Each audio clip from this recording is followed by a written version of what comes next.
Jason, is that on?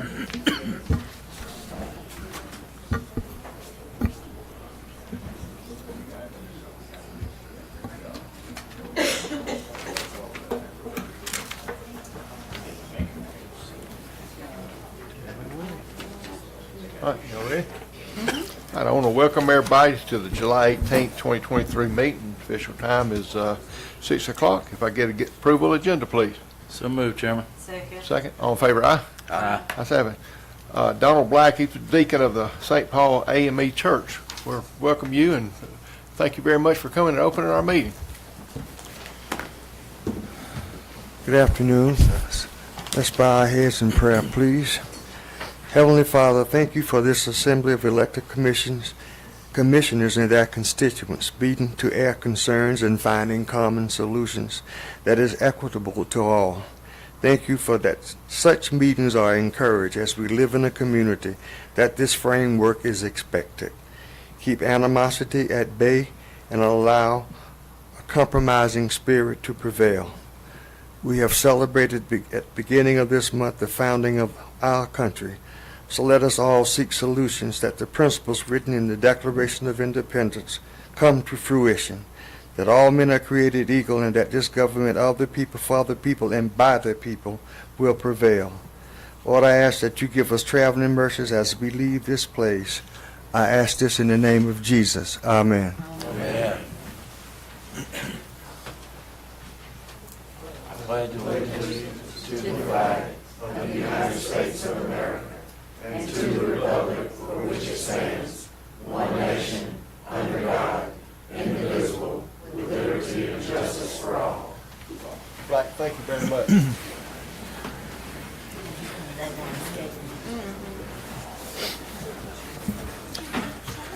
We will start tonight on our planning and zoning section. We're going to start with P4. I think we've got a good many here. If anybody's here in the opposition for any of these requests, you will get opportunity to be heard. If you've got a group that you've got a lot of the same concerns, if you can have a spokesperson that could possibly come forward. I think I've already talked to some of y'all that y'all are going to do this. If not, we'll everybody be able to be heard. We just try to keep hearing the same thing over and over again, if any way possible. Chairman, item P4 is a request by Lafayette Stevens. It's located on Lighton High Road.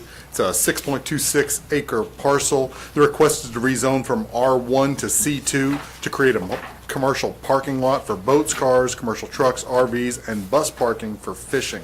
The Planning Commission has recommended denial of this request. Just on a side note, the Planning Commission did deny a request for an unpaved parking lot, a gravel parking lot at this location. Is Lafayette Stevens here? Yes. Would you like to come forward and Yes. tell us what your ideas are and have any questions for you? Yes. My idea was to utilize a portion of my land to create a parking lot for fishing and also to store for short and long-term seasonal vehicles. And that's the gist of it.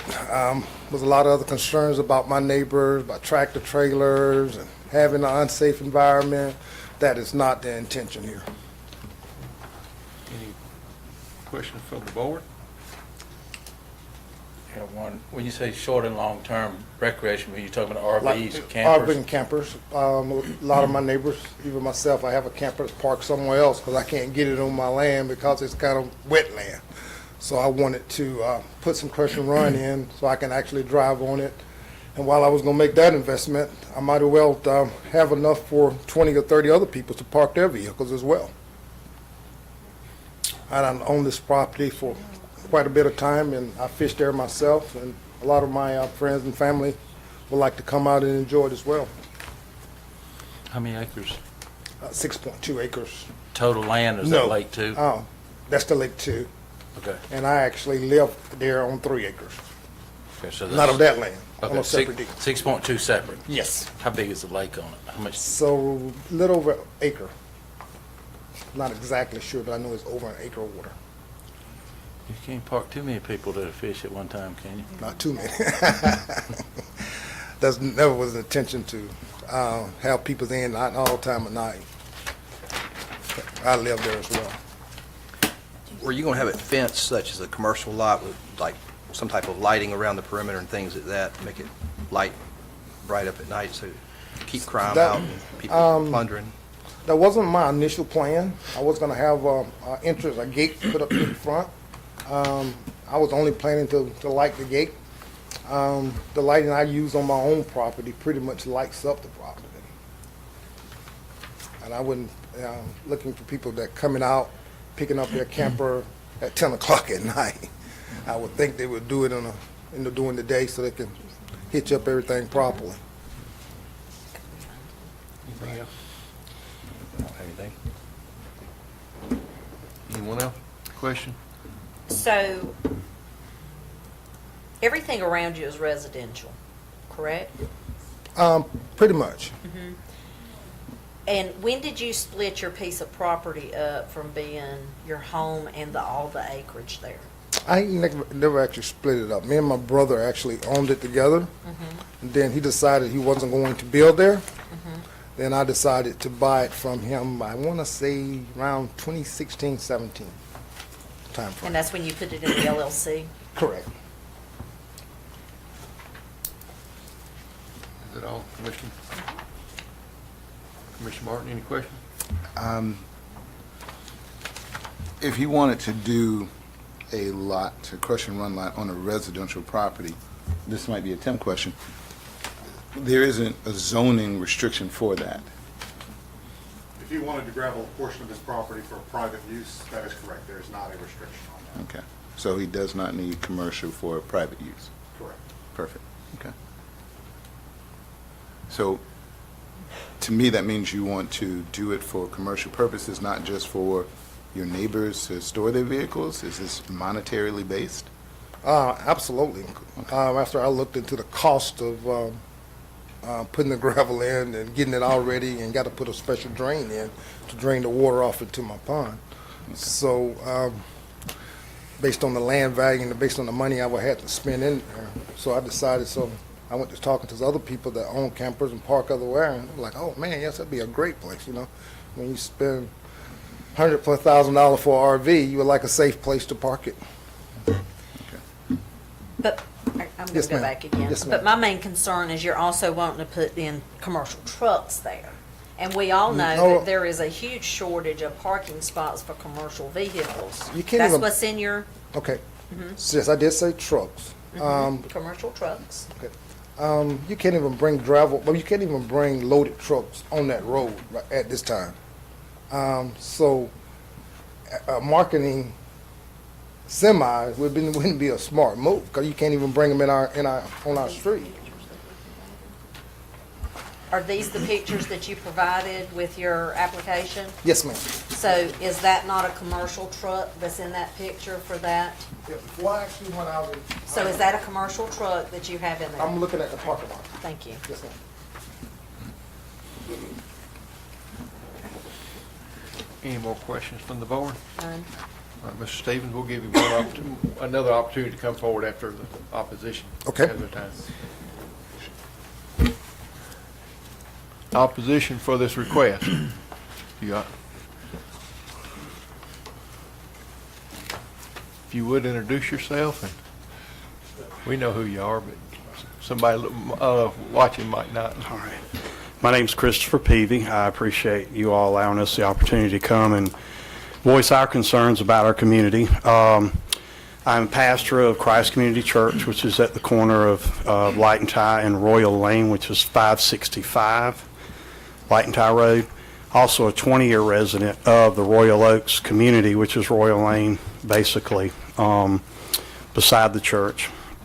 There's a lot of discrepancies here before we ever talk about a commercial zone as far as the address of the property. It's even listed tonight as 611 Light and Tie Road, which does not exist. There is no 611 Light and Tie Road. This is a adjoining property for the Creekside Plantation.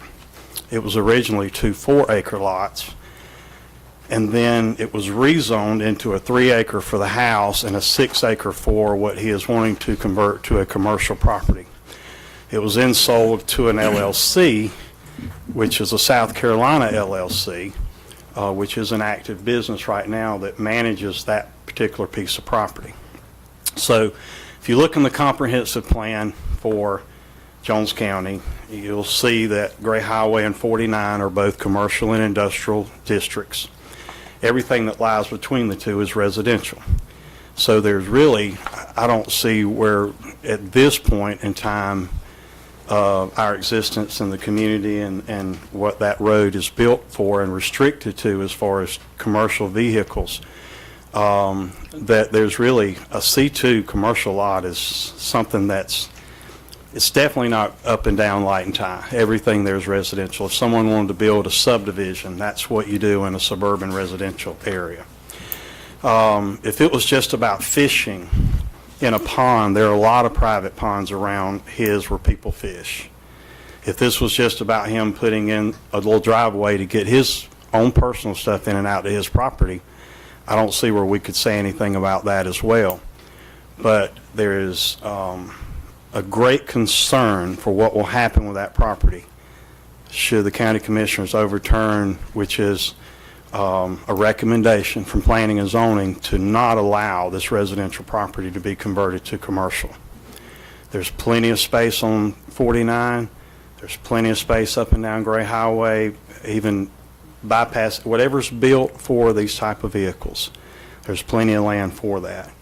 And there's a restriction, he even stated himself, on light and tie, no more than 15 tons, no loaded trucks. We know we have the rock quarry, but the rock quarry is accessed from 49, and they are to return to 49. They're supposed to go around if they're coming through with a loaded truck. Now, they still do that. So this is only going to increase issues that we already have with this area. And not to mention the Creekside Plantation, being a direct connector to Gray Highway, what it's going to influence there on commercial. So there are a lot of restrictions here. There's a lot of things that really don't add up to the property, to the history of the property. There also is a standing restriction on things that can and cannot be done within the Creekside Plantation according to their association, which I found out may not hold a lot of authority if you took it to court, but it was filed in a superior court in the 70s. There was restrictive covenants, which these two lots would fall under those restrictive covenants because they are both, if you want to use 611, they're going to be Creekside 611 number 1 and Creekside 611 number 2, basically. So it would have to even be accessed from his yard because there really is no other light and tie access to it. So, you know, that's really, in the majority of the neighborhood, I think there's only been a couple of people that didn't voice an opinion, but we have over 400 signatures of petitioners that said that they do not want this within our residential neighborhood. So we ask you tonight, if you will, commissioners, to hear all the facts. Know that the majority of those neighbors are here tonight, and they are definitely against this becoming a commercial zoned piece of property. Thank you so much. Hold on a minute. Okay. Any questions at this time? Any questions from the board? All right, thank you. All right. Thank you. Steve, you'll have one more opportunity to come forward. Well, is there anybody else in Yeah, opposition? well, I'm sorry, first? anybody else? I'm sorry. I asked for the spokesperson, but that's, anybody else? Mine is different than what he has to say. My name is Bush Cimatelli. I work for Make It Good Planning and Zoning as Assistant Zoning Director. I'll lower this. So this application, I think you all know this already, but just to put it on record, application is not just for a parking lot. You rezone it to C2, you open up the door for a gamut of things. He may never sell, but if somebody offers me $2 million for a piece of property where I can put a hotel, motel, C-store, restaurant, funeral home, bank, professional office, Dollar General, I'm going to sell. So I think that it would be important to realize it's not just this application that you're hearing. I think you already know this, but it is future applications to come. And mind you, it'd be a permitted use. They wouldn't have to come here. It'd be something that I believe they would just go to Tim. I know in Macon, if it's a permitted use, you just come to my office, fill out application, maybe a couple other small things you have to do, site plan, and in weeks' time, issue a permit for it, and it's being built. So just consideration on future impact, future implications of what this means. Thank you. Thank you.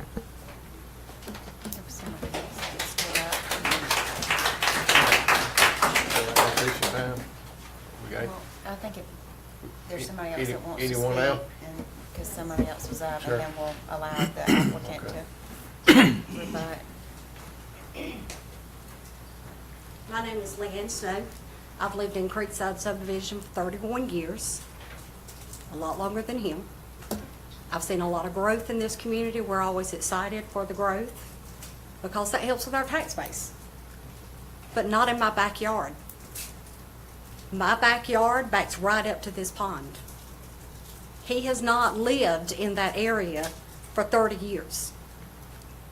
He came to the board with the last meeting we had and wanted to have a fruit stand and a place for people to fish because he can't get his boat or his camper or his whatever on this property.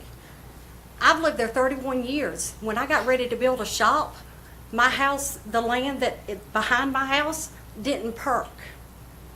I had to haul in M57, crush and run, you name it, to make it perk so that Mr. Petrowski would pass it for me to build a shop. He wants to write it off.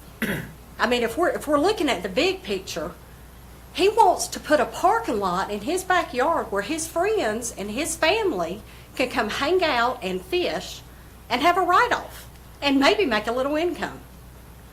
If I wanted to do that, I could have built a shop and put me a fruit stand out there and called it commercial and asked y'all to pass it. That's what he's asking for. He's not interested in anything but making it easier for him to have a gravel drive where he can bring his boat and his camper and have his friends and his family and whoever else come and hang out. And I know what goes on in those parking lots when they're dark and there's not, and he also said he didn't want to have lighting. He was going to secure it himself. He had cameras at his house where he would actually watch people. He's going to secure it. That makes me feel real good when that's in my backyard. You literally walk from my shop through the corner of my property and you're on his property. That doesn't make me feel safe. And I hope that if it was somebody coming and they wanted to put it in your backyard, that you would be just as feisty about this as all of us in this room. There is no reason for anybody to be able to get a gravel drive approved in their yard for what's convenient for them. It costs me a lot of money to haul stuff in to build a shop. And if you look at the big picture, you'll see that what he's doing, it's not a fruit stand. It's a pond, it's not a lake. It's part of Creekside subdivision, it's not Lake and Tie Road. And the land was divided so that you could have a house, and now we can try to put something commercial there. And that's gonna open a lot of doors in the future for a lot of other things, I've got a question for you. okay? In y'all's HOA, Mhm. what are your bylaws on how many acres a home has to sit on in Creekside Plantation? When we bought 30 years ago, I want to say most everything was, I don't know what the bylaws are as far as how many acres you have to build on, but when we bought, these were all 5-6 acre lots. And that was, again, 30 years ago. It was heavily wooded. You had to pretty much have everything completely cleared. It was an old subdivision. You spent a lot of money just to have it cleared to build, and then once you get it cleared, it didn't perk because I'm surrounded by ponds. I've got his pond, my neighbor beside me has a pond, my neighbor across the road has a pond. And guess what happens when those ponds fill up? I literally had little bitty baby fish all in my front yard that we were trying to salvage for my neighbor. It runs across my driveway. My culvert can't control it. And as time has gone on and people have built ponds, that's great. But the dam has to back up somewhere, and it's backing up into my yard. and he's talking about wetland. I would love for him to come see my house when it rains and when his pond backs up across my front yard and goes across my driveway, not under my driveway where I have a culvert, over my driveway, all the way down to the creek on the other side of my property. I can't control the water flow. And he says that his land has low spots and it's wet. Well, so did the rest of us. We had to address it. That's what you do when you own property. You bring whatever you have to do to address your property. It's your property. But you don't try to write it off and call it a lake where people can fish. It's a pond. It's not a lake. It's not enough land. And when you put a parking lot there at night, how are you going to police the activity that goes on in that parking lot? I've got a brother-in-law that's a state patrol. I know the kind of stuff he faces every day. He can't protect my house. He cannot protect my community. A light or a camera on the side of your house is not going to protect me. And I hope that y'all see that. I really do. Is there anybody else? Any other questions? Anyone We else? just got to equalize the time. Just try to so- keep the time equal. All right.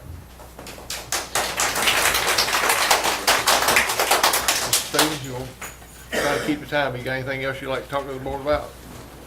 Just want to address a couple things. So Reverend Peavy saying something's fishy going on with my property. Nothing fishy is going on with my property. They're all in the records, bought and paid for by me. And for my neighbors, I'm actually trying to improve the land so we can correct some of the situation with water running into their driveway. And one of my neighbors back here, he called me often. I call my brother because every time I do not open up the dam, he can't get in his driveway. So what I'm trying to do with this parking lot is make it better for all of my neighbors that being affected by the pond with proper drainage. Anything for me?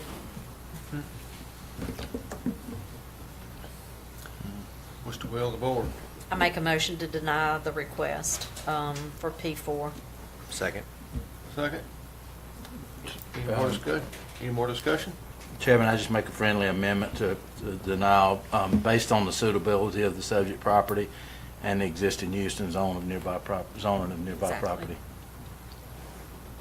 Just to get it in the record. All right. Any other? Oh, he was making a friendly amendment to your motion. I know he did. I know. Friendly amendment to your motion. All in favor, aye? Aye. Ayes have it, unanimous. Denial.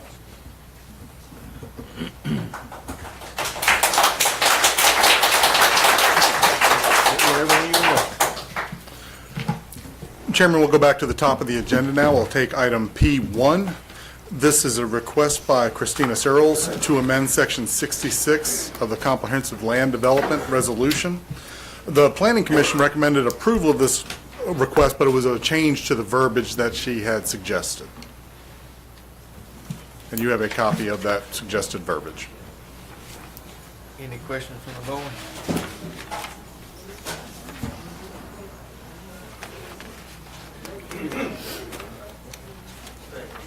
The change basically is on the, Hey, just give him a second to exit. So where's the change in the verbiage? The second page, there's a quote in, would you like to read to the suggested verbiage? So the only lot occupied by a dwelling was the original. But her change is to allow one vehicle. Is that what it is? Yes, yes, sir. She, her change was to strike entirely the verbiage of, on any lot occupied by a dwelling. That way, there would be no restriction on the agricultural property. The Planning Commission wanted to keep some control in place, and so they recommended adding an exemption that says one commercial vehicle of any weight is permitted on any lot in an agricultural district. So this would allow for one vehicle to be parked on a lot without a weight restriction. So the sentence that's entirely bold and underlined is what Planning Commission suggests. That is correct. So if there isn't a dwelling, then there cannot be, They can park on it. they can. If there is not a dwelling currently, then a commercial vehicle can be parked on an agriculturally zoned lot. All right, so we're adding, this is delete, right? Delete There would was- be, we would strike through the verbiage occupied by a lot. So the section that says, "Commercial vehicles and trailers of all types, including travel, boat, camping, and hauling trailers, shall not be parked or stored on any lot," and then strike through the occupied by lot or dwelling, and then add, "in any agricultural or residential district, except in accordance with the following requirements," and then adding an exception that would enable the one commercial vehicle to be parked on an agriculturally zoned lot, regardless of the status of a dwelling. Chairman, I'm just trying to think it through because we got so many, we're almost pigeonholing one situation when it could be several different Yeah, 'cause I'm thinking scenarios. Even on my own scenario with some of the Right. stuff I've got going on, I mean, Commissioner Wood's the So- same way. Yeah, my thought is I agree 100% that just because there's a dwelling on it, you shouldn't be restricted not to have be able to put because a lot of people that have farmland around their house park their trucks, tractors, trailers, whatever, on their property to use on the land around the property. So I agree with that 100%. What I'm worried about though is if we open it up to, yes, you can park them on your property, It's only if it's agricultural. right, but then we get into the situation of if you've got 10 acres around your house and 200 acres to farm, how many tractors, trailer trucks, and tractors and equipment can you park on your property and not be in violation of an ordinance? But then again, why are we restricting it to one truck? Because is it a truck and a trailer and a tractor, or is it just a truck? Because you got to find somewhere else to park your trailer and tractor, or? Yeah, because it's kind of open, Yeah. it's open-ended, and I'm just, Yeah, I think we gotta make some kind of amendment to be able to allow the vehicles, in my opinion, allow the vehicle on the land with the dwelling if they're agricultural and they're farming the land around it. Because I think if not, then you're putting a burden on a landowner to park their equipment somewhere, possibly nowhere close to their house. So that doesn't make a lot of sense to me to have, you can't park near your house. We're probably going to have to dig into this a lot deeper, possibly in a work session, and have some type of, whether it's an agricultural exemption or whatever may protect, whether it be forestry or somebody has a horse trailer and a truck to pull it and a truck to haul their hay on it. You get into multiple vehicles that have a GVCW over 10,000, so you could potentially be writing tickets for several things there. But like a horse trailer and a tractor are not deemed commercial vehicles. Depends on if it's part of a commercial operation or not. Right. I'm thinking about the aspect think it'd be over 10,000 miles. of my bus drivers. Right, If they're buses are parking a another school thing. bus That's in a their commercial vehicle. yard at their house, because we allow them to park in their house. And they on a farm, they're in trouble. Yeah. Ma'am, we'll call you up in just a moment, okay? We can't hear you from Okay, yeah. background, back there. Any other questions for Tim? What is the, so if we voted on this change tonight, we wouldn't have to have public hearings for anything, it just goes into effect, or do we have to have additional? Okay, It's before you for adoption tonight. yeah, just to change that verbiage. Yes, sir. So, Tim, if you don't mind, when we're thinking about the limitations, do you see anything that we're not seeing? Because we're all having a little conundrum with this. The primary concern is on any agriculturally zoned lot, should somebody be able to park one commercial vehicle regardless of weight on that piece of property? That's the ultimate question. So you think about somebody's parking any kind of commercial vehicle at their house, most of them are over 10 grand. GVW, that's not the weight of the vehicle, it's gross vehicle weight. So Yep. how much can it carry?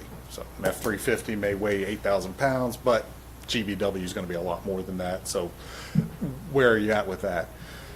The other part of it is you could have 10 houses if there's one vacant lot. Now, all of a sudden, you can park, based on our current ordinance, you can park one commercial vehicle on that vacant piece of property. And can you park two? You might be able to park five. If it's, just depends on, ultimately, when we get before a judge and how he interprets our ordinance. but it's not clear right now. I don't like the any weight thing. I struggle with that just because I know we have bridges in our community that are not necessarily ideal for any weight per se. But I don't also want to limit a farmer to a vehicle. I mean, I can't imagine, you know, even in your situation, what that looks like, or in yours, what that looks like. So I'm in agreement. I think we need to unpack it a little bit more to make it make sense. But I don't want somebody to be penalized right now if they are needing to move a vehicle in or out of their space. Currently, we're holding off prosecution until this matter is resolved. Oh, that's a little more serious. Y'all need to tell me a little more. Get John first. No. I had to say that. I'm sorry, this was, Get John first. this was raised because of a specific complaint, and we're holding off prosecution on that individual until this matter is resolved. Wow. To me, that lends more to the reason to dig into it a little more and make sure that we do it right. Especially if because I don't want to penalize anybody that's in a current situation and got a complaint when we obviously don't feel like the ordinance is the way it should be right now. Is it possible to table this for a work session and more research so we can come up with a, It's probably a dumb question, Tim. Do we have any idea how many situations we have like this? I mean, yeah. Do we want him to really dig around and Yeah. find all of them?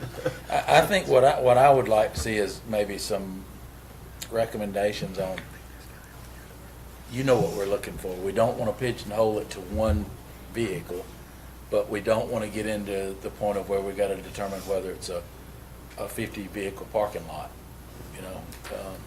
So, because then you're going to get complaints from neighbors that all of a sudden you got, 12 vehicles and 12 trailers and tractors, and they got a 20-acre farm. And we have worked those kind of complaints in the past, but it was somebody operating a trucking company Right. from a piece of And I agricultural think zone that throws drawback. more on you and on us to try to enforce that problem than one we haven't heard about yet. But I do understand whoever the applicant is has a legitimate issue that you've got farmland and you can't park a vehicle near it because you live there. I think, yeah, I agree. I would, right. We need to. Motion to postpone, Chairman, for a work session at the next, if we got time to put it on the next meeting, Second. 30 minutes ahead. second? I believe there's some maybe here in, Oh. Yeah, for and possibly against. Do you let's, want them to just speak during the work session? Yes, if y'all, if we can get y'all's email address, if you give us your email address so that our clerk can then send you notifications of the work sessions so that we can research this even more. We want to hear your concerns, just like we do those of who are requesting this. That way we can all sit down and come up with something that's going to work for everybody and be a win-win.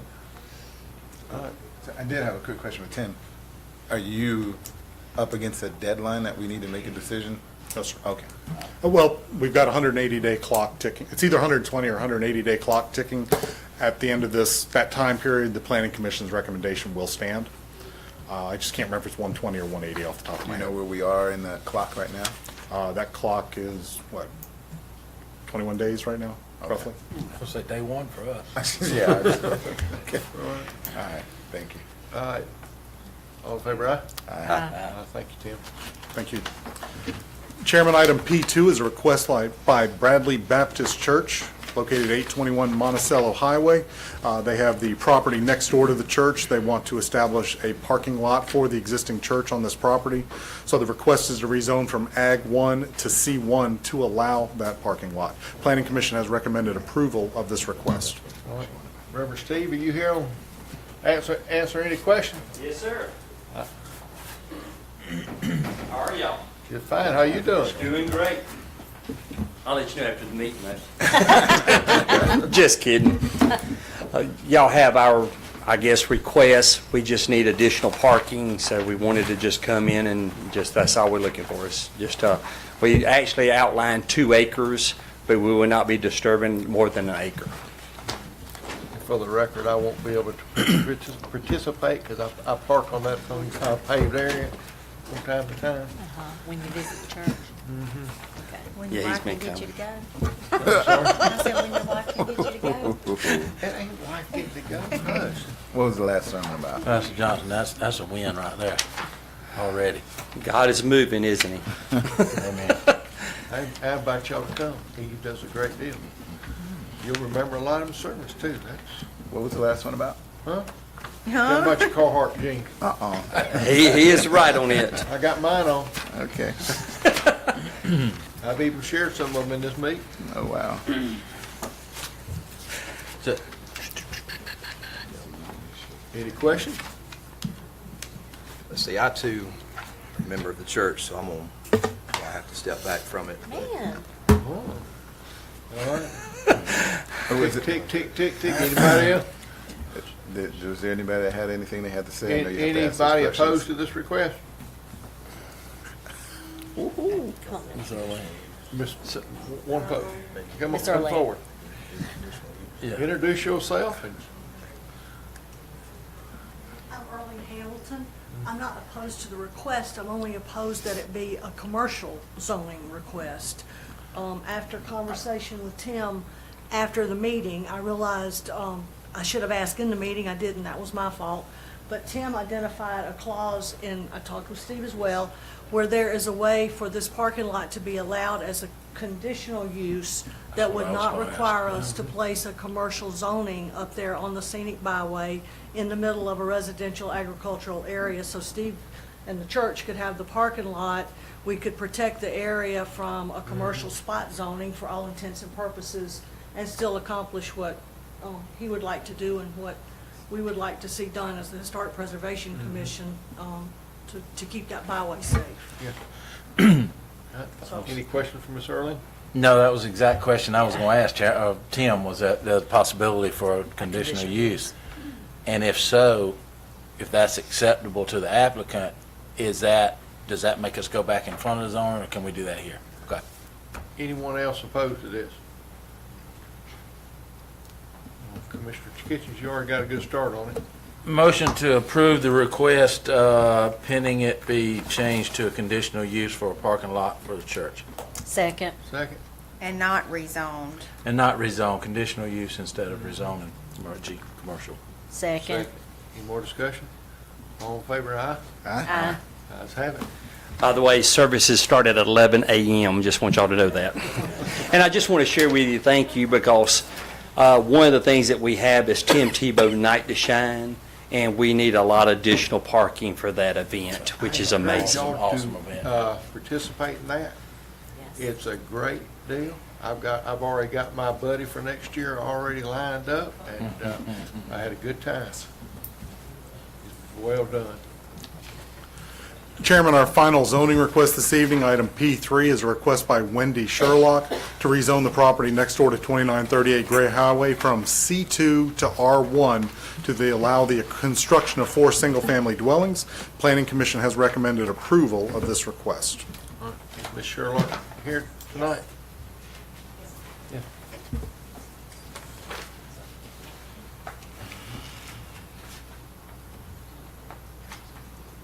I got my spectacles on, can't see anything. You have any questions? I was going to Okay. give The, us an idea of what you want to do, and have any questions from the board? Okay, yes, sir. This parcel is 4.76 acres. I am here, I am a general contractor, Upward Construction, and I am representing the owner, Dr. Daniel Miller, and he has owned this tract for, he actually is the one that rezoned it to commercial probably 15 years ago or so. I was there. Yeah, okay. Yeah. So he used to be a veterinarian and was thinking about putting his clinic there and then just never did. So the land has been there not being used for all this time. And he felt like it was perhaps time to do something else with it since he was not going to use it for a commercial purpose and rezone it back to residential so that we can build for the opportunity to build 4 houses. There's one current driveway that is in place. It happens to coincide with a curb cut on Gray Highway, so there's already striping there and an existing driveway. And I have been in communication with DOT about using that driveway as one driveway to access all 4 lots, and they have approved that. I just have to get an official permit from them at the time of improving that driveway, because right now it's not paved. But they've already said it was okay to use that driveway. And then we would divide each lot, or divide the parcel into 4 lots so that each lot has its own frontage on Gray Highway, even though we would be using one driveway to access it. And the rear of the property backs up to a tributary of Rock Creek, and that portion in the back, it does slope downhill a bit, so that would not be disturbed. The only part that would really be disturbed on the lot is for each home site. It wouldn't be a mass grade. Any questions from the board? Have you perked this land? Do you No. know if you can have septic tanks in there? No. I did talk to the health department, and the requirements for the lot size is well over what they said they required as far as how much space we needed for one house. But to my knowledge, there's never been a perk test done, so I do not know the answer to that question. There's a lot of issues in there, just keep it like the plate. There is it does have actually a very quite high spot towards the front of the property. But yes, as it goes back and gets closer to the creek, the chances of it perking are less than ideal. But where the high spot is, I think it would perk okay, but I mean, I'm not a soil scientist, so I don't know the answer to that question. I will let the board know the property itself is owned by an LLC that's been administratively dissolved by the Secretary of State. I think it's VRM, it's Virginia Miller, that's his wife's name. But it's not an active LLC. It has been administratively dissolved, so just so you all have that information. And that's who the property is named in, correct? Yes, In who the owns LLC. the property, yes. That's true, yes, it's Dr. Miller, but I mean, that is his wife's name, it's Virginia Miller, and Well, I don't know when It's they not in put his it- wife's name, it's in the name of Is the it- LLC. well, yes, but It's owned by an LLC. yes, It's that's correct. Not an active LLC. So you're saying that she cannot represent the land at this point because I'm that's the saying case? it's currently owned, and you have a signed document stating on behalf of an LLC that's not an active operational LLC through the Secretary of State. It's a dissolved LLC. So does that, if the business exists but the LLC is dissolved at the Secretary of State, does that Well, the pose a business legal issue? doesn't necessarily exist if it's a dissolved LLC. Sure. I'm only going to ask, does that make voting on it a legal or other issue? I don't know that it's a legal issue, other than this request is being made by a business that is not an active, open business. It is dissolved, a dissolved business. I follow that, but she represents the owners of the property, right? I mean, not technically. So, I'm just asking. so there's a letter Just in want you here all to that have all the says, information. Daniel Miller attests that he's a member of the VRM Family Properties and the owner of 476.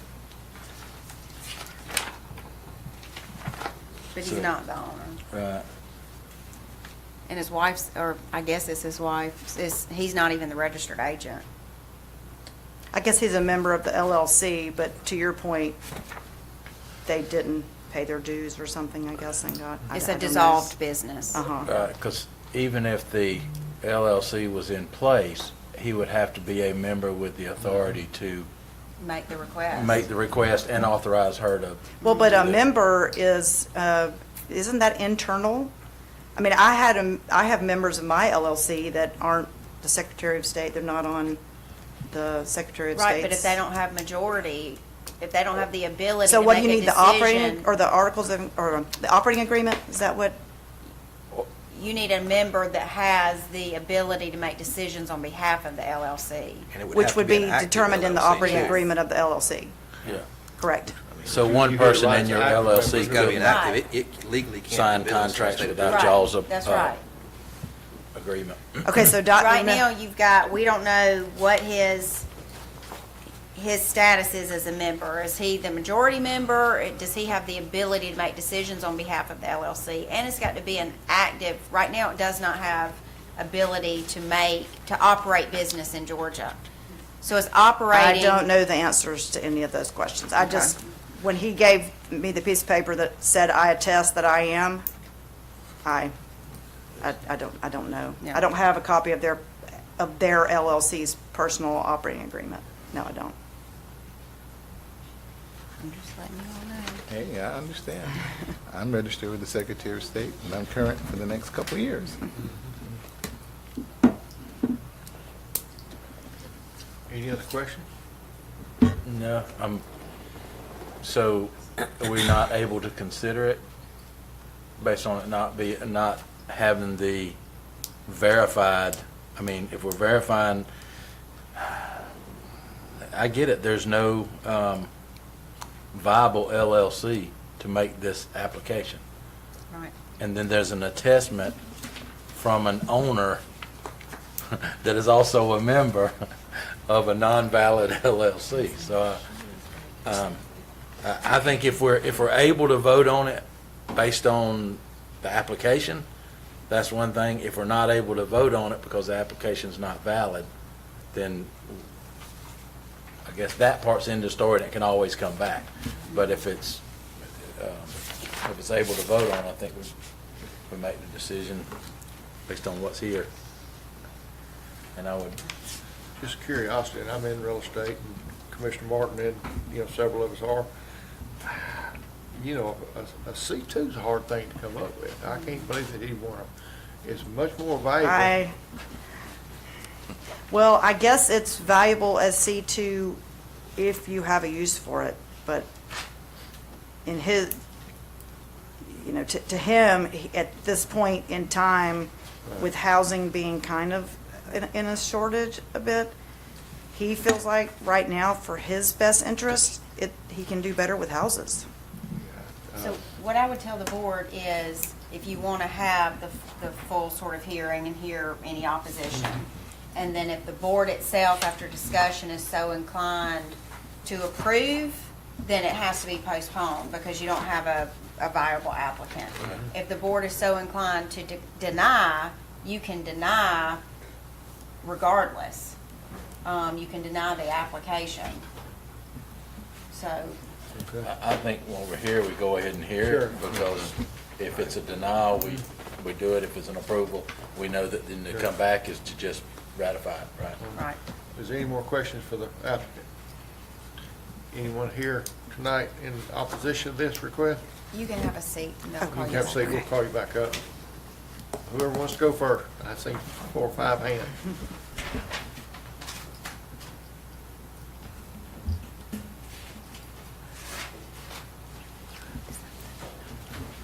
I'm Gene Nasworthy. I own the property surrounding this piece of rezoning. And I put together a little pamphlet for y'all. Pass it along. It's an abbreviated version of the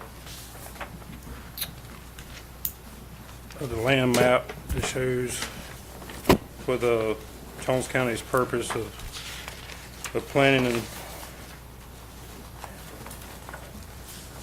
for our community and our county.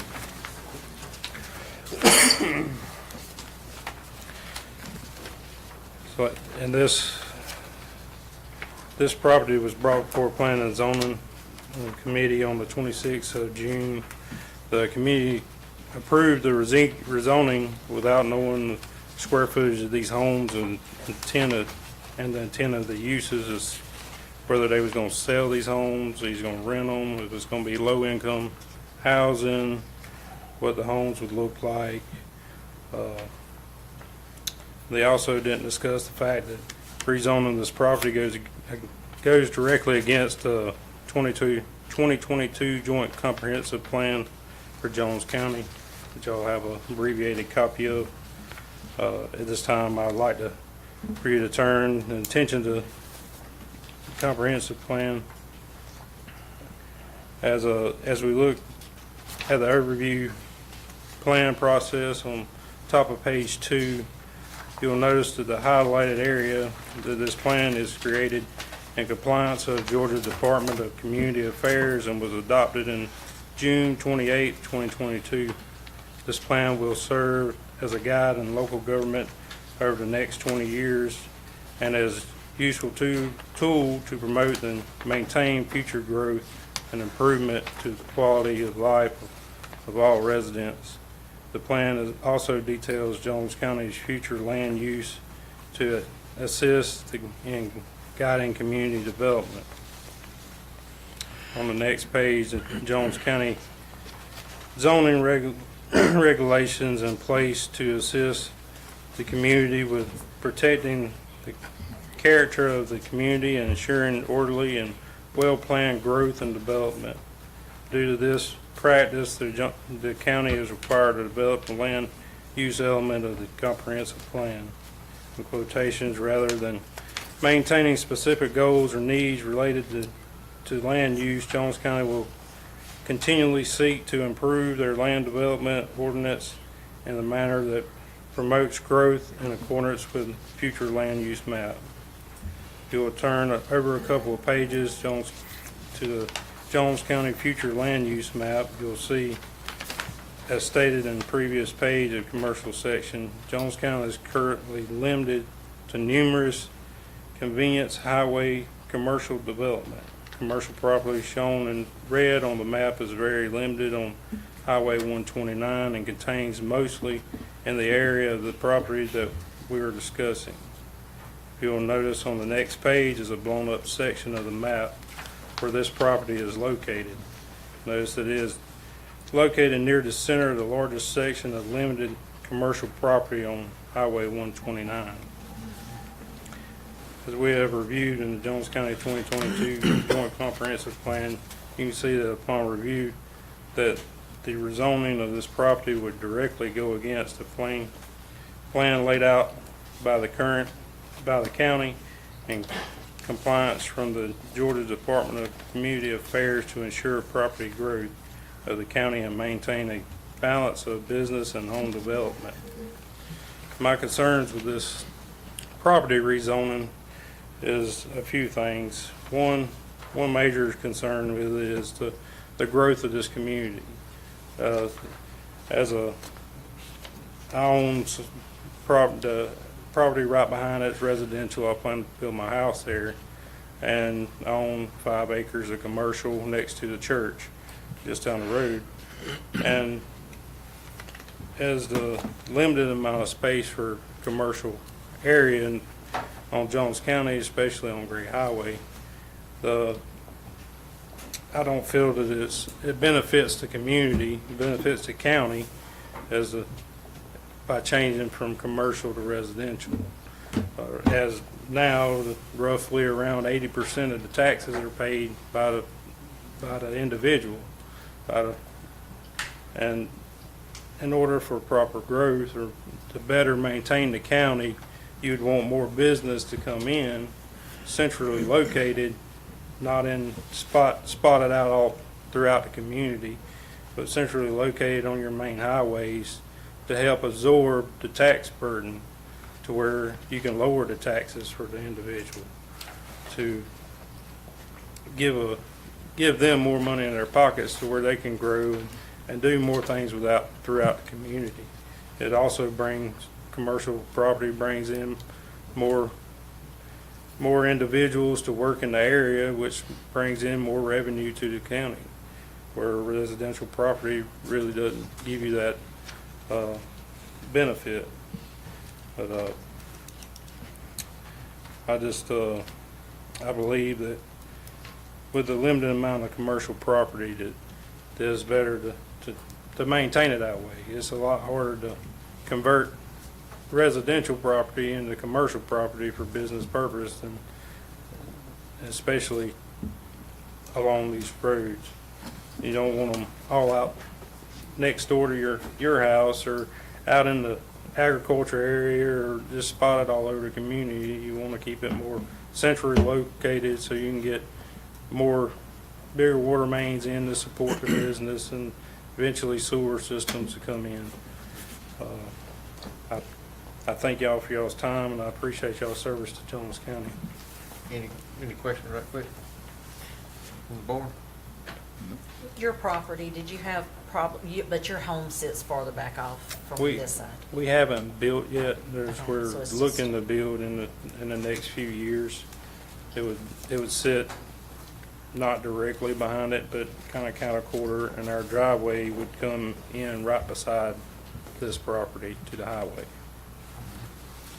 Can I ask a question from somebody that's sitting? Okay, you're coming up. Okay. Yeah, just wait and see who all Okay. speaks, Yeah. and I'll then see you if can you ask. come up. All right. Thank you very much. Any other questions? Thank you very much. Thank y'all. Thank you. I saw some other hands in the back.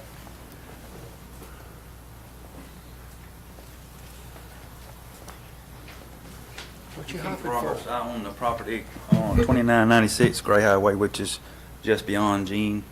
I think Gene pretty much covered everything I was going to say. My concern is I don't think they presented y'all with a good plan. One is soil tests hadn't been done, a topo hadn't been done. They're not telling you what they're going to build. They're building, like you said, they building houses to sell, they're building houses to rent. What square footage we building, what kind of value is that going? I'm afraid it's going to decrease my commercial property.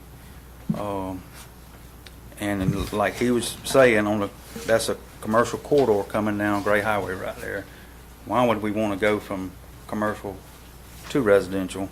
And he also iterated as far as tax base. I know my business pays a whole lot more taxes than 4 residents is going to pay and bring in tax money to the county. I just feel like there's not enough information for anybody to make a decision at this point, pro or con against.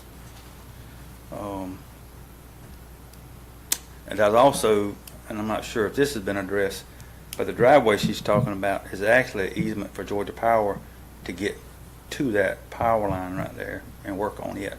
I don't know if that's been addressed, but that's what that driveway was put there for, was an easement for the power company to get to the transmission line on that hill, because you can't access it any other way right now. So if they disturb that driveway, that's got to be addressed as how the power company's going to get to their pole and so forth. But I would just like y'all to consider heavily to deny it at this point. Any questions for Mr. Roberts? Do you have septic tank issues? Mhm.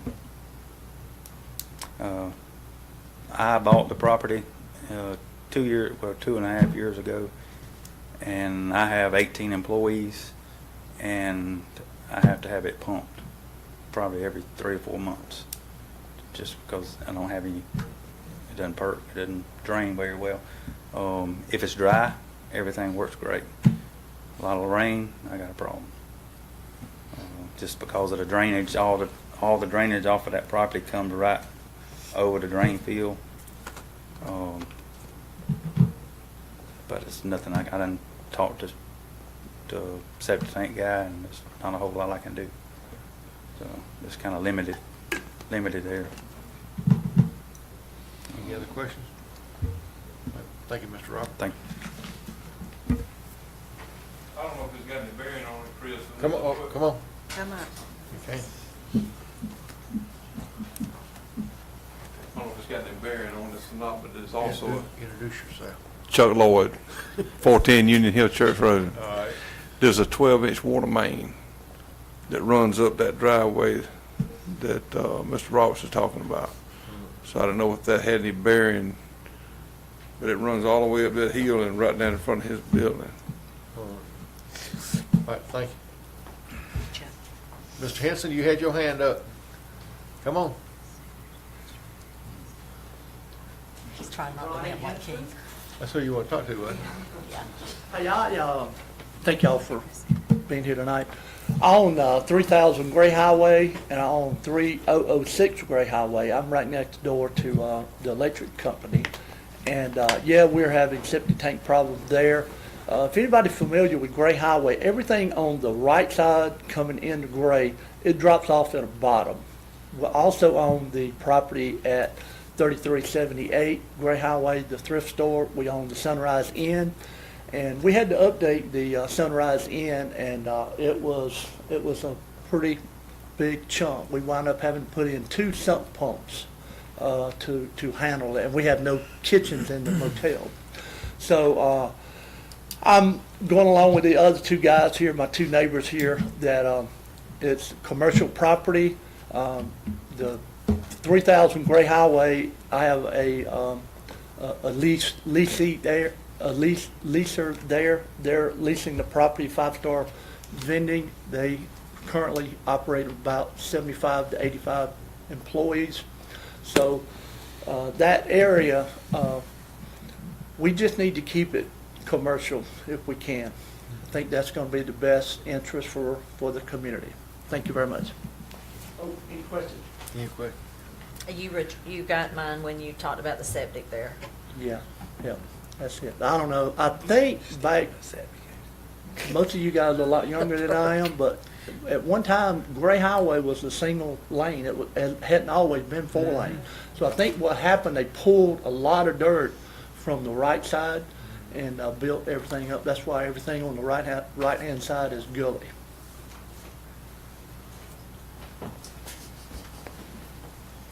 I got a Tim question. When it's time.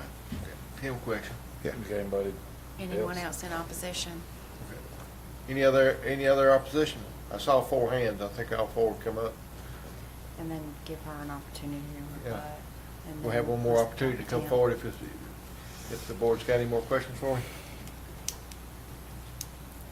Y'all have any additional questions? I do. I got a question for her.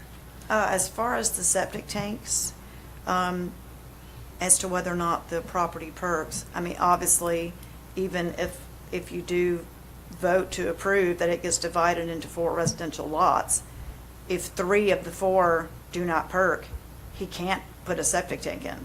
So therefore, he can only use one of the lots. I mean, that would be the defining parameter of whether or not he can build a house. Whether it's already zoned or not, you either can or can't put a septic tank in. I really advised him not to spend too much more of his money in figuring out what kind of house to build, what's going to look like. You know, we do floor plans, we do elevations.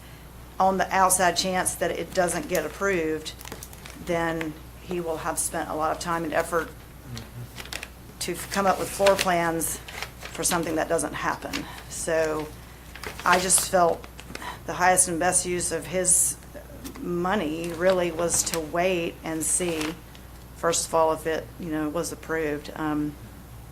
But yes, I mean, obviously, if the land doesn't perk, I'm not building anything on any of the lots, so whether they're commercial or residential. They mentioned the comprehensive plan, and this board has talked extensively about that being a corridor that would fit that need, and it's really hard to have those C2 areas that everybody feels comfortable on. But you got people that are comfortable with the C2 other than residential, and I made the comment about the value of that land. I think he missed. If it was me, I would be pushing commercial. If it was, my investment. This board has, with this comprehensive plan, has pushed this area, water lines. You heard the gentleman talking about the water lines. So all that was put in there for this comprehensive plan to. A water main? That water main that runs to there. Right, that would be in the right of way, correct? Right. Yeah. But that was, this board has finished up over the last. The water main to supply enough for her, Sure. I understand. But I'm just saying that there's been a lot of money spent on that area in hopes of attracting, commercial growth.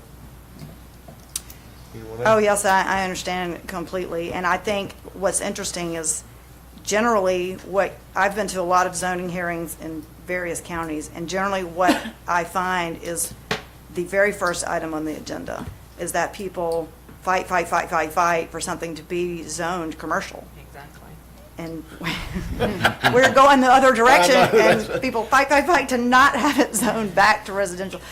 You can't, I mean, I'm trying to help the person who asked me to come, and, you know, he's got to do something. He's paying taxes on a piece of property that he's not, But he's never put it up for sale. you know, he doesn't think he can do commercial. I mean, there's vacant properties sitting around that are zoned commercial that nobody is building on. So I think he just felt like houses he probably could sell, or I'm just trying to do the best thing that he asked of me, and figure the best use that he can do for his parcel. Has he even tried to market it at any point? I do not know the answer to that question. Right, I'm thinking as me being, I just wondered had he ever marketed it, because I think he's missing an opportunity personally. Mr. Well, Martin, you there's got a some people smile? that might be interested in purchasing it in the back there. Y'all want to bring Tim in? Y'all have any other questions? Tim, we had I had one question for her. You had talked about earlier about talking with Georgia DOT. Yes, I did. And you've I've got had a multiple clearance? discussions. Have you got an Yes. email with the approval? Yes, in fact, I forwarded it to Tim, that just where the gentleman, he redlined a little bit on my drawing that I had done showing, because the gentleman who was concerned about the existing driveway that does come up to that power, he is correct. That driveway does come all the way up, and I'm not saying that that would be changed. We would just have individual driveways coming off of the already existing one to reach each of the lots. Georgia Power would still be able to get to their easement. I would not block that. But I did get an approval from DOT that they accepted it, but I have to actually apply for the official permit, but that only comes when we upgrade the driveway to something that you can, you know, like paved or whatever. Any other questions? Not for her. I think there's a ask Tim question. I just want to confirm this, right? So the real estate broker in me is making sure my letters and numbers go together. R1 is single home on a lot. R4 is up to 10 dwellings per lot. We do not have an R4 zoning category. We do not have an R4, but most of the properties that are adjacent to it have an R4 designation. That's the designation for Q Public for tax purposes, probably. That is not the zoning designation. It's not, so it just shows up as R4 on Q Public. How does Q Public get that data? That is assigned by the tax assessor's office. You need to ask them that question. So it came from our tax assessor's office to Q Public? Yes, sir. So we need to fix that, because it gives the appearance that at least 5 of those properties around there are R4. We, as in Jones County, does not have an R4, or we as the state of Georgia does not have an R4? Jones County zoning designation, which is not found on Q Public, is, we have R1, R2, R3. We do not have an R4 zoning category. That is the designation used by the tax assessor for taxing purposes. They base that on whatever they base it on. I can't speak to that. Gotcha. But, so that's how they identify their property, that's how they tax it, has nothing to do with zoning. Okay, so just for clarity, everything that's designated R4 that's there is really R1? Zoning has nothing to do with that R4 category. There's, some of that might be zoned commercial, some of it might be zoned R1. Better question. Are the current residential structures that are on Gray Highway that are in that area, are they R1? I would have to look at the zoning map to answer that. There are some that are zoned R1, some that are zoned RR. There may be some zoned commercially, I don't know. Okay, because it would cause confusion, because as I understand R4, that means up to 10 dwellings on a lot, according to what I know about R4. We don't have R4. I so that understand doesn't- what you're saying, Bob. I'm just saying it's on Q Public, according to Jones County, Yeah. it says If you- R4, which gives us 10. And so I just want to make you all aware of that they're asking for 1, we're really R4, and your neighbors, if we had that designation, could put 10 on a lot. But we don't have that as a designation. Right. Can we clarify with that office so we communicate properly when they do what they need to do with? if you notice on Q Public, it says right there, not zoning. Yeah. That's not our zoning designation. They use that for taxing That's a purposes. revenue Yeah, designation. yeah. I don't disagree with any of that. Okay. But to the average citizen, that could be a concern because we get phone calls and, oh, well, this is R4, this is R2 or C2, and they're reading that information. So I just want that clarified. I've got a question for you too, real quick. Okay, so the driveway that she's talking about putting in, would that be a substandard driveway put in that way? Our Or when regulations is- only require that each lot have frontage on a public road. We do have frequent cases where there's a shared driveway access point in the county on state highways where their driveways have to come to that one point, but we don't treat those as private roads because everybody has their legal frontage on the publicly maintained roadway. So the easement that Georgia Power's already got coming off of there, that would be the easement that they would have to also use for that property? I wouldn't use the word have to. Okay. They would have that option. It's their property. They've got their legal frontage with the proposed subdivision. Each lot has the required minimum amount of frontage on a public road. How they choose to utilize that once they've got that legal frontage, our regulations don't address. Could you clarify this, if you don't mind, if you know it? The easement was granted by the property owner to Georgia Power to use for the access to the property lines, correct? I couldn't speak to that. I haven't researched the easement. Because normally we grant an easement to a utility, the property owner does, so it's not that Georgia Power owns it, they have a right to use it. Okay. Thank Any you. other questions for Tim? No question. All right, Mr. Boards? I got a comment, though, Chairman, that for Mr. Nasworthy, I think it was. This makes me happy, very happy.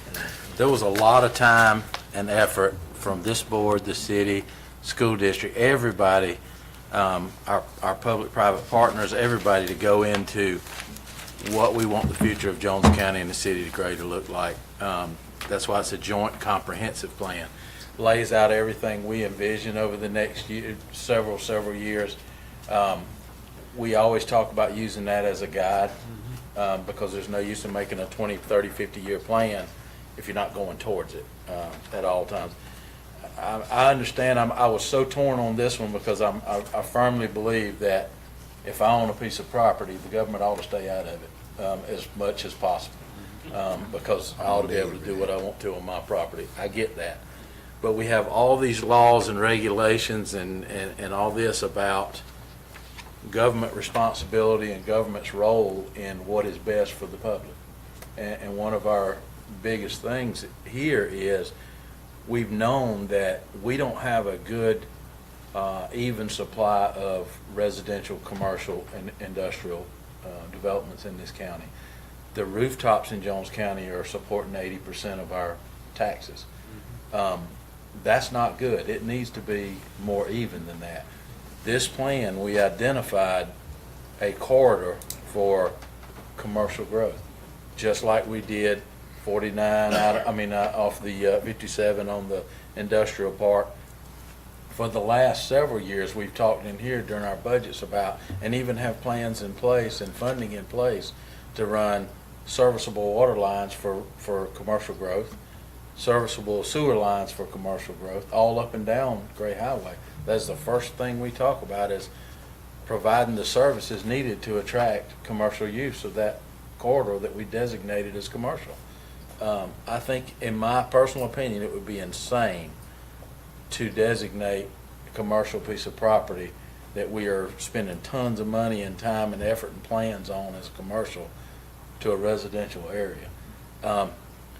One of the criteria that we have to look at is the use of the property versus the value of the property versus what's detrimental to one or benefit for another.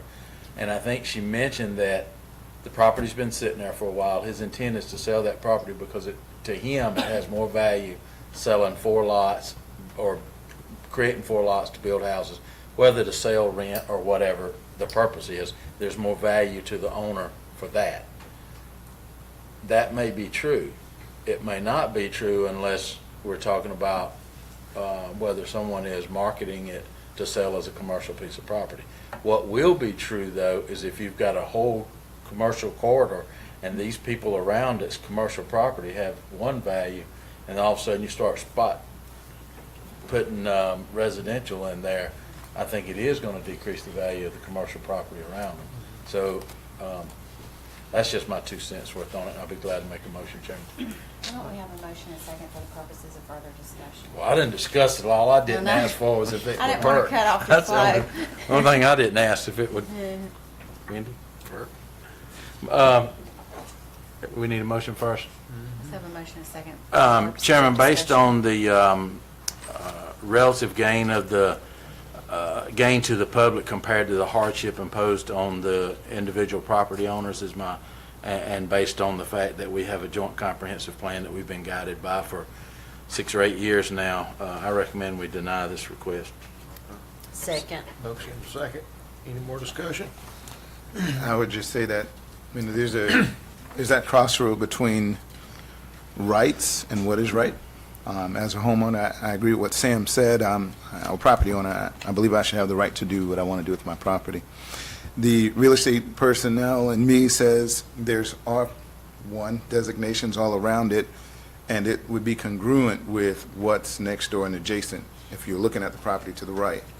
To the left, it's definitely way more commercial. I would definitely not allow a residential between the electric and the strip and the church that's over there, because that definitely appears and operates more commercial.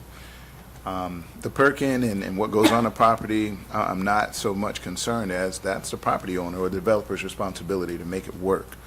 At this point, we collect X amount of dollars in taxes, and that's not highest and best use. Highest and best use is whatever that property owner can put on that property to generate revenue for him or herself, as well as the county. If it had 4 $250,000 properties on it, or 4 $300,000 properties, I think 350 is our magic number right in the county. I like 4 $350,000 houses as opposed to one piece of 4-acre land from a tax revenue standpoint. So for that reason, congruency and rights, I would be opposed to not supporting it. So I understand. I hope that C2 really does happen. They have the same challenges, just so everybody knows, septic and water is still an issue for C2. And I hope y'all show back up when we want to put sewer down Gray Highway, because we're going to need your support for that. Thank you. Any more discussion? All in favor, aye? Aye. Opposed? Opposed? 4-1. All right. That's all from zoning. Thank you, Tim. All right, we can move on. We got consent agenda and approval for minutes. We had a work session for June 20th, 2023, along with the third Tuesday on June 20th, 2023. Motion to approve. Second. All in favor, aye? Aye. Ms. Evelyn Hill's not able to be here. Is Ms. Williams here? Yes, I am, sir. Let's talk to us about Haddock Park. Yes. Good evening. How you doing? My name is Katie Williams, and I don't live in Haddock anymore. I live in Gray, but my church is in Haddock. I've been a member of that church for 63 years. And right now, the park is lacking a whole lot of stuff, equipment and everything. We only have 3 slides there. We have 2 swings, a basketball court, pavilion with some benches. And we have the basketball court, and we have a walking trail. I think the walking trail has been cleared so that people can walk there now. But what we are needing for our youth, we're needing something like a climbing bar, a merry-go-round. I think at one time we had a merry-go-round, but I think it was torn up, it got old or something, but it's not there anymore. And then benches around the basketball court. That would be good too, because sometimes when the church uses it, when someone uses the park and they're playing basketball, they're standing. And if our seniors are there, like me, we can't stand. We want to sit. And so that would be good. Because I do know that in our meeting at our church, a lot of members are saying that we are part of Jones County. But the commissioners don't treat us as if we are part of Jones County, because they feel that we have been overlooked because of the park. That's just one thing I'm talking about right now. So if the board would approve some more stuff coming to the park, we would really appreciate that. Commissioner Wood? You want to elaborate, this is your district, I think you've Yes. done some work on the park, too. Right, there has been some work done in the park, but there's not enough. I think the money that was recently spent, the $25,000, that was approved through Splosh a number of years ago. And I've been in contact with Bert. I had a nice conversation with the Parks and Recreation Director today, and I've had previous conversations with him about benches around the walking trails. That way, if somebody wants to walk a while, sit and read, or whatever they Right. may want to do, they can. You brought up a wonderful point about some seating areas around the basketball area. That'll be something, potentially an Eagle Scout project, or maybe in the next budget of approving some finances for the additional seating areas and maybe some picnic tables. You can have spread out and have a lunch there or dinner or something. But many good points you brought up, and I appreciate that. And, I want to note that the restroom has been locked for a number of years, but through several discussions, that's now unlocked for people to come and use and not have to go to another location to use facilities. Okay. So that's one positive note Okay, for the great. park. Great. I know Bert was there this morning. He sent several pictures, nice pictures of various things. But, all right, you made some very good points, and I'll need to get with Jason on some additional funding for our park and Haddock. Thank you. Thank you, ma'am. Thank you very much. All right, if we move to new business, I need a motion to postpone new county revenue. Mr. George isn't able to be here tonight. So moved. Second. Second, all in favor, aye? Aye. Mr. Risner, you've got adoption of millage rate for advertising. Yes, sir, Mr. Chairman. Each year about this time, the board has to select a millage rate to advertise in the newspaper. Leading up to the adoption of the millage rate and the adoption of the budget, we have to run a number of ads and hold hearings and so forth. One of the things we need for those is a rate to advertise. Currently, we're still waiting on final numbers, but I don't foresee any situation where you would have to look at going up on the millage rate. And so my recommendation to the board would be to adopt the rates that were used in 2022. You have those on this sheet in front of you with the blue columns. With that, I'll try to answer any questions the board might have. This doesn't lock you in. You can always go down from the rate that you advertise. If you wanted to go up, you have to restart the process. Okay.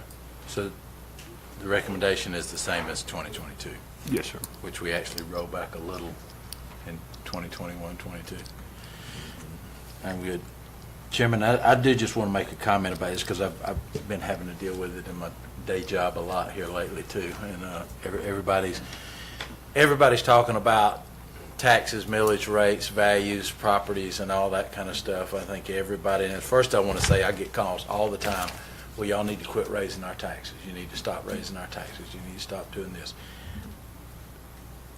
Our chart shows that from 2015, it has been the exact same millage rate since 2015 until last year when we actually rolled it back. So we have never, since we've been on this board, increased taxes in Jones County, ever. We've decreased them last year. Now, that's not to say that your tax bill doesn't show a higher. Mine does this year because the value of your property goes up. Right. So not increasing the millage rate or keeping the millage rate the same does not increase your taxes because we have nothing to do with the values of the property. I think everybody can see now is a good time, the last 2 years, how insane the housing market has been.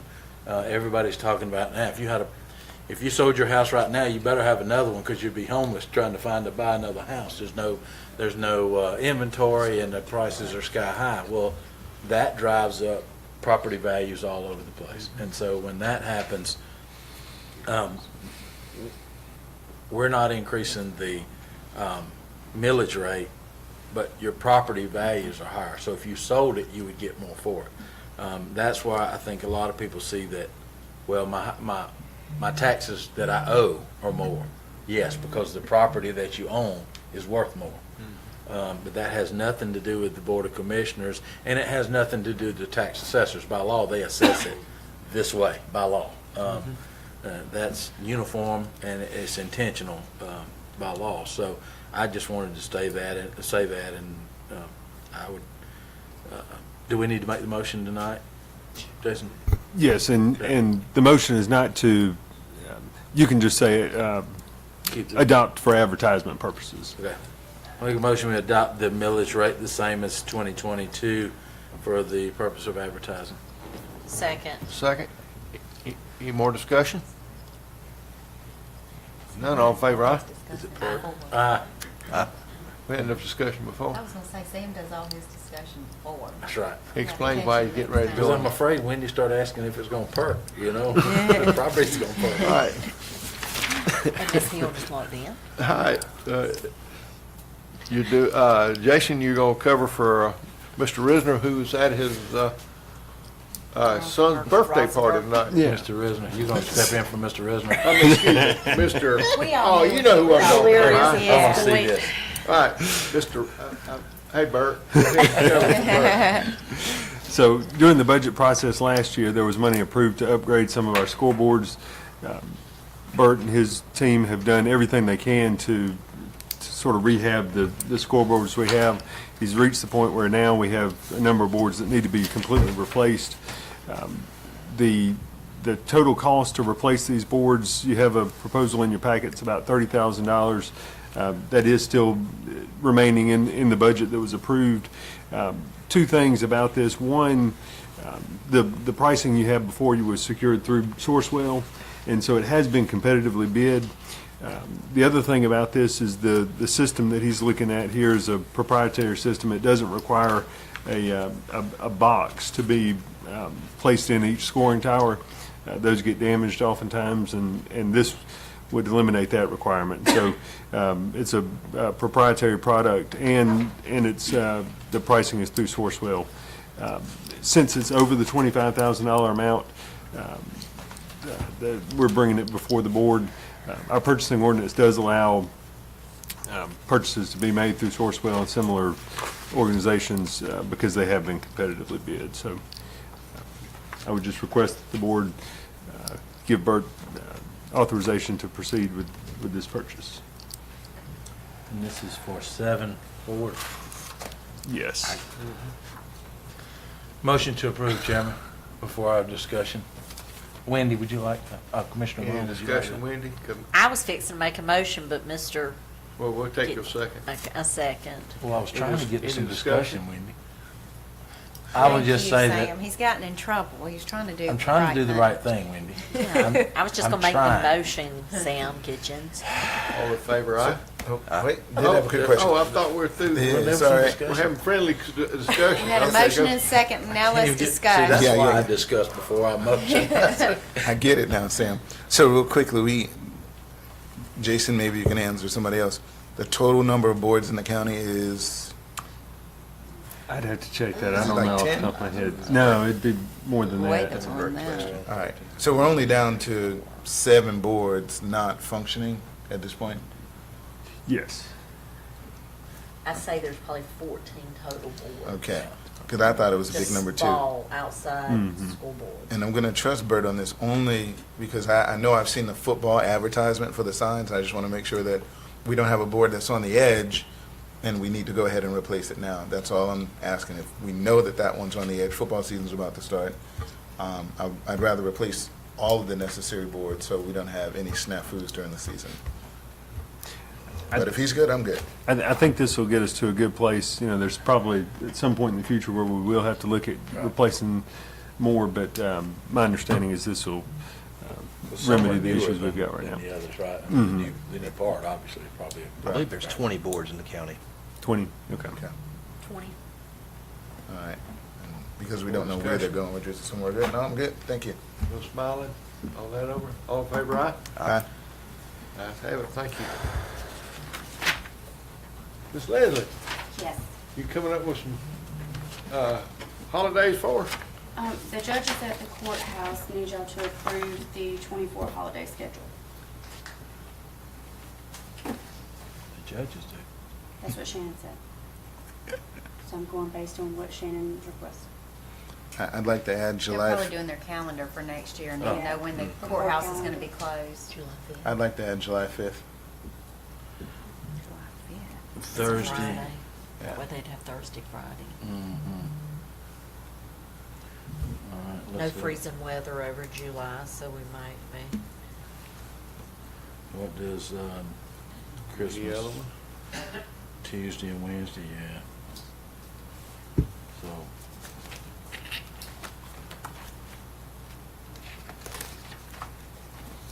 I like it.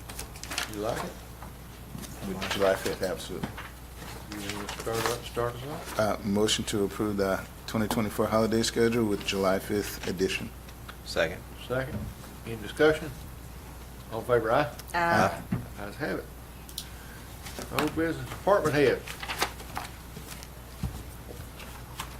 That's you, Brandon. That's you, Brad. You're the only one that showed up. I don't have any real comments. I thank everybody that works outside because it is extremely hot. All departments. That's all I have. So Prepared. all wells are operating well, no challenges. Running 22 hours a day. Well, 4 of them 24 hours a day right now. But they're running good. Okay. Knock on some wood over there. Knock on some. Are we still running At absolute max right now. plenitude? Need some more wells. I've had several calls on plenitude. You through on plenitude, or you going?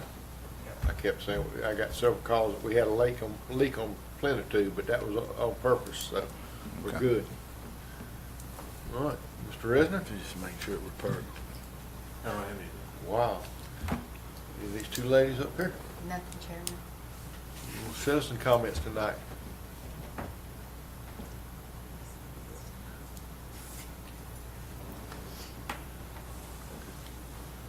Miss Evelyn showed up. I figured she was She gonna came, come up. she came, Her- yeah, she her- will, her she pretty will. smile. But this is you know my name, Katie Wiggins. This is something that affects entire Jones County. I run the Beverly McFadden Missionary Food Bank in Haddock. And we service in this fiscal year, we service over 11,000 people, meaning close to 4,000, well, over 11,000 households, close to over 4,000 people. Right now, we have a small building, and that building can allow only 2 people in at a time. When it's raining, when it's cold, they're outside. We try to put a tent over them so they won't get wet. Right now, we're getting ready to build a new sanctuary, and we're going to get the fellowship hall, which is a mobile home, and we want to have it moved on the same property, but down below where we're going to build the new sanctuary at. But we need some help in trying to move it and then reconnect it again. Because right now, we're trying to get a building where we can bring in everybody that come in. If 40 come in or 50, they can come in at one time, out of the rain, out of the cold, and they can do their shopping. And so right now, we are just asking. We're asking the Cook County Commissioners if there's anything that you all can do to actually help us. Because we feed Jones County, we feed Baldwin County. We do not discriminate. When someone comes and they want food, we give it. We are emergency food bank also. When defects call and say they have someone that needs food, we're up and we go and we service them. It don't really matter. We're just trying to feed the people. And so right now, Jones County, we need your help. Just out of curiosity, are you doing it as a church or as a 501c3? This is separate. We are not a 501c yet. This is separate from the church. What's the entity? It's the Missionary Food Bank. Missionary Food. Because we had to have it separate in order to get any kind of grant monies. Right. It cannot be under the church. So it's totally separate. But And it's it's not a 501c3? No, it's not. A lot of the rural church in Haddock is not 501c3. Oh, sure. Well, the, Oh, yeah, I know what you're about. yeah. We're under the 60 Pittsburgh District. They are 501c3, and we fall under them. But we cannot use the 501c3. Gotcha. So even when we work with Middle Georgia Community Food Bank, they got us under something else, but it's not a 501c3. Y'all Our- have to rotate now, aren't you, between the Bigger park. Aren't they rotating between, it's the same one that Ronnie's, This St. is, Greg- no, runners, this is totally different. Okay, You talking about- I that's know my the- wife has helped both. I Yeah, was wondering- that's the mobile food truck. We are an agency. Okay. Yeah, we are an agency, so that is completely different.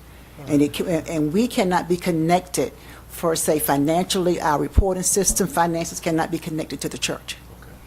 So it's totally different. And so we can't get on, I don't think The legally we county can't. can't use public tax dollars to contribute in any way to a private organization. Right, it's by Um, law. Yeah, that's violation of the gratuities clause. Mhm. It would have to be just sort of individuals donating Mhm. their resources. The board can't donate county resources. Okay, because I was told by the food bank in Macon that I know Wilkinson County, they had the same issue with the building and the county helped them. So Can you that's find what- out what they did? Because that would be of Yeah. interest to us. If Okay. they could do it legally, then we Yeah, probably could do it. I will find out. I will call them and find out, because that's what she told me. Doing it legally are two Yeah, different legally. things. Yeah. Yeah. Yeah. That's Yeah. like we got you. Well, I don't want to go to jail for anything, so anything I We want has don't got to either. be, it Yeah. got to be legal. It's got to be Yeah, legal. there's a thing, it's called the gratuities clause, and Mhm. it's, and it would be, there's lots of organizations in Jones County that are charitable organizations, Mhm. and that this board can't contribute tax dollars or Mhm. taxpayer resources to help or to fund or Mhm. to contribute really in any way to Okay. these private organizations. Mhm. Then too, it becomes, even if you could, if you do it for one, You gotta do it for you've got to others. do it for all. Yes, I And do sort of understand. where's the line, Mhm. Boy Scout troop and Girl Scouts selling cookies, and Right. that's probably why the gratuities clause came into being Okay. so many years Okay, ago. But okay. but that's I not to say understand. that individuals, even Yeah. on the board, can't spend. Anybody Yes. in the county can't contribute, Yes. and I think this is a good forum because we have a lot of people that watch us Mhm. online as well Okay. to hear that you all are in need of assistance. Yeah, we are. But Well, thank you, anyway. I'm Okay. curious what Thank you. Wilkinson did, so please let us know. Okay, I will. Thank you. thank you. Ms. Hill, you gonna come up? We missed you. We made it all the way to the meeting. Good evening. As a matter of fact, I do have something to say. If you could, I don't know if it's the Public Works Department, could come in on some of the streets in Haddock, something very minor, speed bumps. Most of the speed bumps are broken, yeah. So that's a request, if you could get somebody to come and just, That's one item I was going to bring forward to Jason. That Oh, okay. I would say 75% or better of Yes. the speed bumps are broken in Yes. Haddock, and they've been that way for a period of time. And Mhm. I brought them up in '21, and I don't know where it fell in the budgeting, but maybe instead of the hard plastic that doesn't do well, maybe a rubbery, sort of like, there are some in gray that are not detrimental to the vehicle, but they do let you know to slow Mhm. down and Right. ease over them and continue on. So maybe we could look at some of those budget numbers and replacing all the speed bumps in Haddock, because they're all in bad shape. thank you, Jason. All right. Thank you, ma'am. Anyone She's else? so cute. John, you wanna start commissioner comments tonight? I don't have too much tonight, but I am looking forward to the budget session and possibly the discussion of maybe lowering the millage rate officially for the taxpayers of Jones County, because everybody would benefit from that, because our values have gone up, so give us some relief with the lower millage rate, and that would go a long way. Thank you. We can roll it back, but go ahead, Commissioner Kitchen. No comment, Chairman. I said all my comments before my motions tonight. Ms. Vaughn? I enjoyed the nice turnout that we had tonight for planning and zoning, and the ones that stayed to the very end. I want to thank y'all.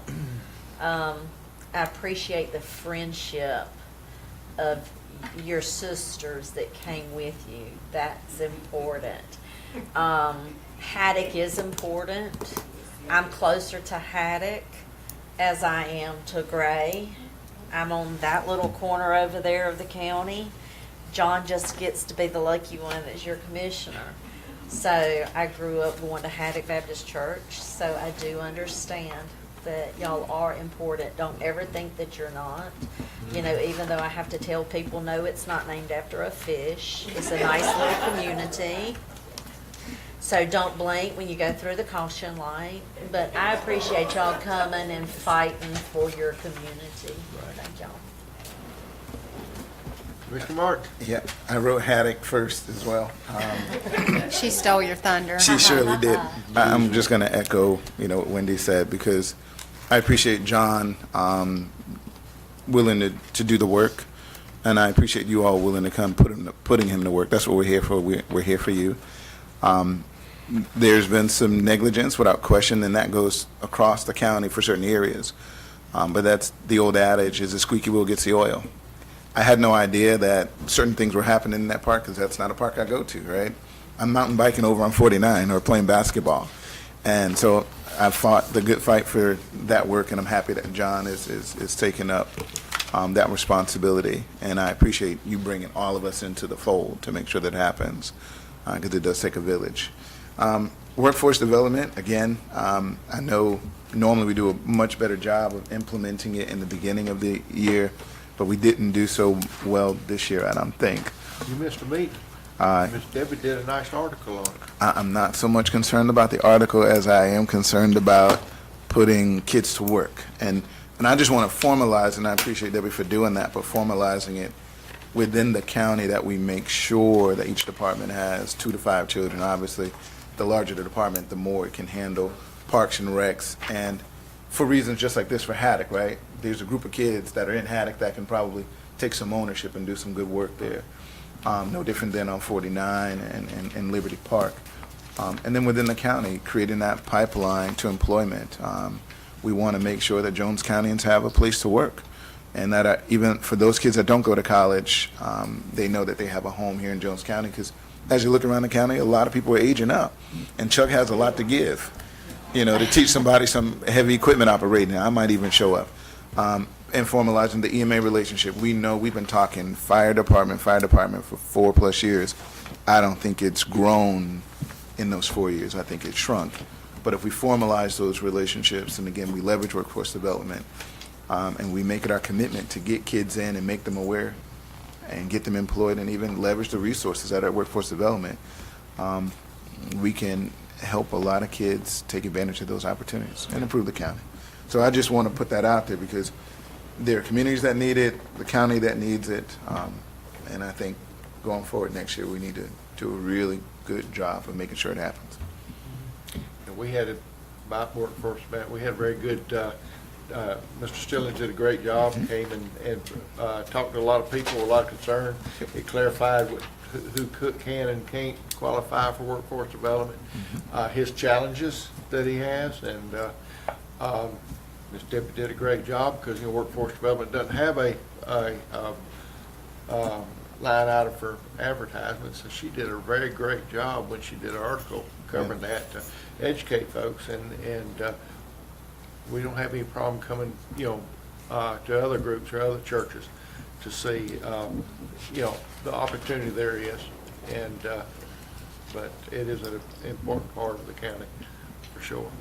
But there's still challenges on it, getting the right people who can qualify to. It's so, I agree, but it's so simple for me. Free and reduced lunch shows up right there. Click. And that's what I told Daryl when I was chair. Hey, it's right there, free and reduced lunch. All we got to do is reach out to our school systems, and we can manage those relationships. And we have a person that we pay that's part of the school board system that can help us facilitate that. So I just want to formalize it next year to make sure we do a good job. Sure. All right, at this point, I need a motion. I make a motion to go into executive session. Thank you. You read my mind. Second. Finally got ahead of him. All in favor, aye? I want to discuss it first.